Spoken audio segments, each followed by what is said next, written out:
My journey to activism, a phrase I have never even stopped and thought about how conventionally I ought to have had a life full of protests, petitions and campaigns, how I must have fought to free everyone from their metaphorical chains. And yet, I didn't. My early years of life were not filled with passion and drive for human rights. I was more concerned about the maybes and the mights of playground fights and violating my school uniform regulations so that I could wear jeans, when in fact there were kids out there who would not care what they had to wear if only they could get an education. Sure, I was aware. I always had my head in a book, but to take more than a look? No, my privilege shielded me from ever having to act. I could sit back, relax, and view all that the world lacked. Wrapped up in a lovely parented bubble meant that all the world's trouble could play out in front of me, and I could sit behind this glass screen, viewing and not acting. I became an activist by accident. I began to grow up just a little bit, and my book switched from Harry Potter to Homo Deus. The words didn't make sense, but if I could sit on a train and look clever, then did it matter? I'd read somewhere that letting the words wash over you was good enough, that the chatter from conversations you weren't in would educate you. My brothers grew up before me. One of them was on some sort of committee. What he did, I'm not sure, but he had a voice. It was something he fought for so that he could have a choice in how his life was led, because that mattered. He wanted to be listened to and to know that what he said would be taken seriously. I guess that what surrounded me were examples of power. It taught me that the young should not have to cower before it, but instead we can embrace the idea that whatever we face, we can control. But still, even as I learnt more about injustice, I sat back in my privileged armchair and viewed the law as law. That was that, and that was the end of the story. I became an activist by accident. In the year of my GCSEs, I became frustrated with a system that had failed to make me feel educated. I was flying along, but I didn't know the physics behind it, because no one ever asked why. I was simply there to regurgitate facts that a textbook told me were true, or how to negate the French for I do. Somewhere along that line, I began to question whose system this was, but my standards told me that all I was doing was whine. I should get on with it. I didn't know enough about what I was questioning. Maybe this was the idea. Weren't exams supposed to be tough? That was part of the problem, I guess. For me, GCSEs weren't exactly a breeze, but they challenged the wrong parts of my brain. The facts were there, but why have them if you can't explain that the sea levels are rising because people are greedy, or that society's oppressions means that some people's job prospects are limited, or that those accepting help aren't needy but circumstances out of their control means that they will never live like me. I didn't make that connection then. Any objection I had of society remained in my head. The recognition of all of these issues was important, but it gave no premonition of how I begin to tackle even a small section behind closed doors, bound by a shackle I didn't know was there. In my eyes, all of society must know and accept that life sucks, and that's that. So I guess I wasn't an activist yet, because the anger was inside, and it was something I didn't trust myself to let out because I didn't know enough. It wasn't something that called me and said, you must. My strive for knowledge and my curious drive meant that all I wanted was to be informed. I wanted to have a conversation with my dad or any other relation where I could ask a question and understand the response. I became an activist by accident. I began year 12 at a school of my dreams. At the age of 16, I moved out of home. Here was an opportunity where I could finally express me. I left my anger at the state of the world up on a shelf and embraced something else, picking the hardest subjects I could because the likelihood of failure was higher and I wanted to learn. Instead, I found myself teaching.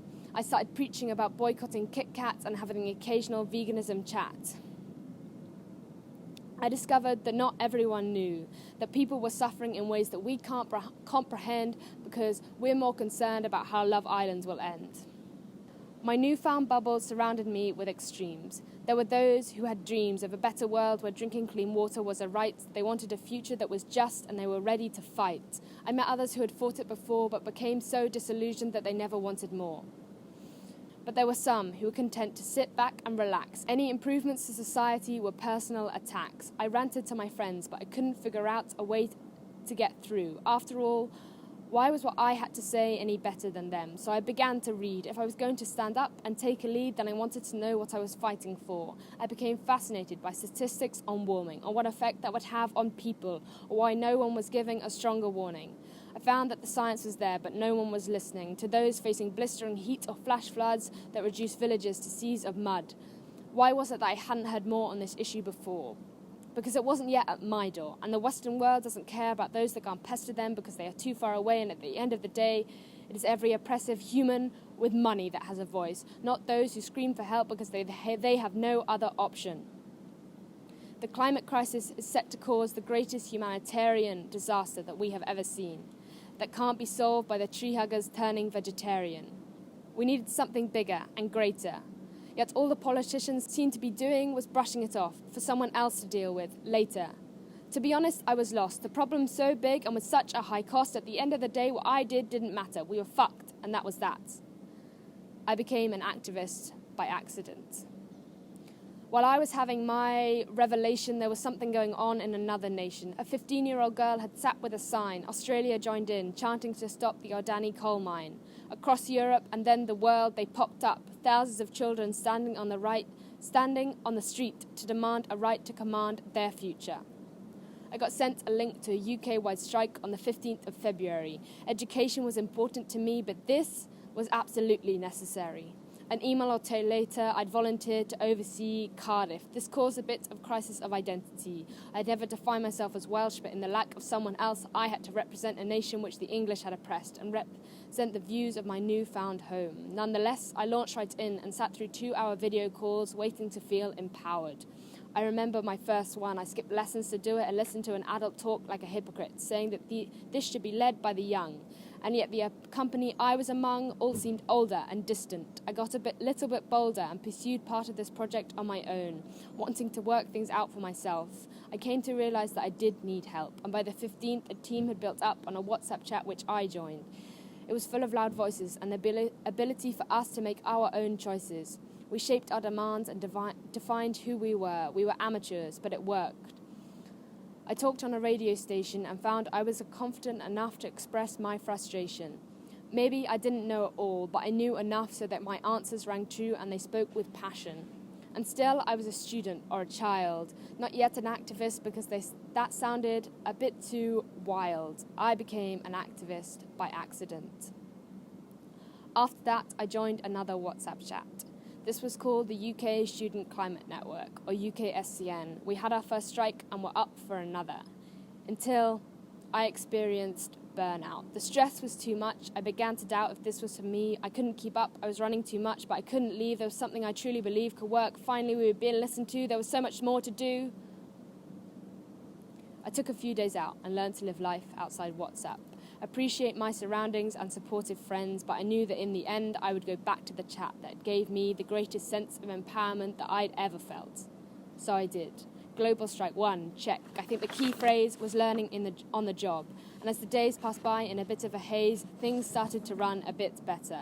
Sure, there were dramas, combated by Zooms held in pajamas, but most importantly, we worked as a team, whether on the endless creation of new Facebook events or the decision of the website colour scheme.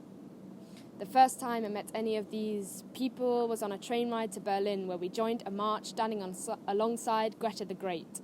We stood in line holding EU flags because for our shared vision, we need unity and not division.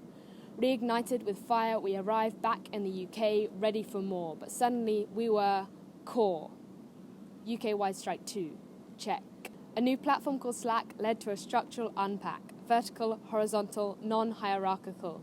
We're still figuring that one out. But we grew in size, and the passionate became concentrated and illustrated the power of youth when stimulated. We were a force worth reckoning with. April, then May, June, as the days ticked by, I settled into the role of a young organizer, a speech maker, an online workspace user, and an underqualified minute taker, and an activist. Maybe it was an accident. If so, it was one of the greatest mishaps I'd had the fortune to work at. We were the ones creating the box to tick. The feeling was better than any mocks or simulated exercise because if we waited, then it mattered.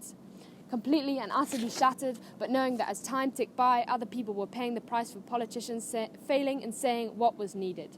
Society's conditions meant that we were fighting for a voice. There were other people, like me, who didn't do this on purpose but could see that we could be the turning point, that our joint effort meant a whole lot. No planet B, we've got one shot. It was amazing to become an activist by accident.